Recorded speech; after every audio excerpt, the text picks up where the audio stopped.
Hey, how's it going? So here we are in week 7. It seems like this is the last discussion board content for this class.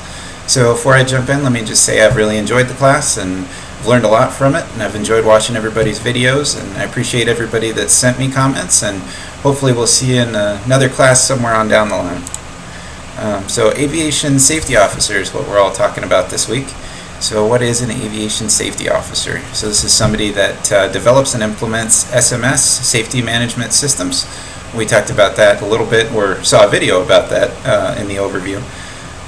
So essentially that's a plan and a system to understand, recognize, identify, and mitigate risk within the organization. If you're a safety officer, your focus is going to be on safety, and not just policies and procedures, but fostering an atmosphere of safety and trying to mentor the individuals that are within that organization. If you identify what's called at-risk behaviors, and they talked about that in the overview video also. Ensuring compliance also with federal aviation regulations and appropriate company policies. Safety-related policies, procedures, all that kind of stuff. So the requirements for an aviation safety officer. Saw on the website gsa.gov there was some requirements for getting a certification, although I didn't really see a requirement for that certification in a lot of job postings. But there is an Interagency Committee for Aviation Policy, or ICAP, that will give you a certification if you get 24 hours of in-classroom training from one of their approved organizations in areas of accident investigation, human factors, risk management, aviation safety program management, and legal aspects of aviation. And then every 2 years you have to complete an additional 16 hours of training and reapply for this certification. So you can take that for what it is. Again, this was from gsa.gov, and it seems like if you're going to go down that road, that's probably not a bad thing to have. But again, I didn't see that listed really as a requirement in many job postings. But the general functions are sort of what I described as the overarching description of the job. Affecting positive change was a common phrase that I found in a lot of job postings. And again, this is the old standbys, Indeed.com, Monster.com, just job board postings.